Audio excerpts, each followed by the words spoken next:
पुण्याच्या हडपसरमध्ये नामांकित रुग्णालयासमोर संशयास्पद वस्तू आढळली। घटनास्थळी बॉम्ब शोधक पथक, संशयास्पद वस्तू ताब्यात।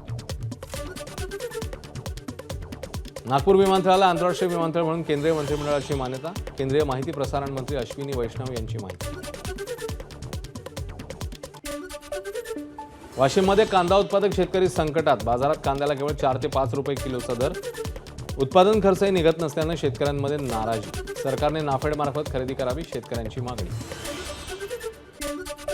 जगदंबा पतसंस्थेतील फेक अकाउंट प्रकरणी अशोक खरातला 18 मे पर्यंत पोलीस कोठडी। खराच्या इतर आर्थिक व्यवहारांचा पोलिसांकडून तपास सुरू।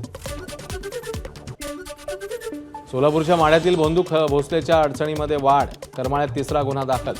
मुदखडा बरा करण्याच्या बहाण्याने 41,000ची फसवणूक केल्याप्रकरणी मनोहर भोसलेसह 4घांवर करमाळा पोलिसात गुन्हा दाखल।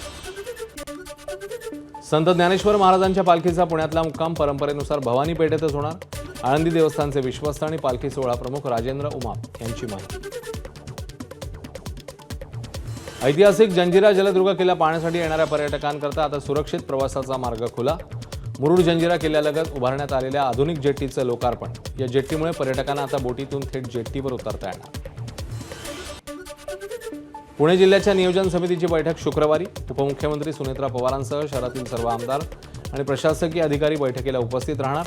पाणी समस्येवर बैठकीमध्ये चर्चा होण्याची शक्यता।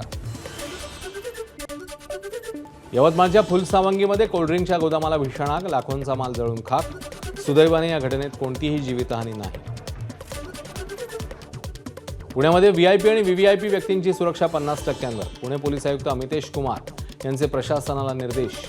कॅबिनेट मंत्री, राज्यमंत्री आणि खासदारांच्या ताफ्यातल्या गाड्या सुद्धा कमी होणार असल्याची माहिती।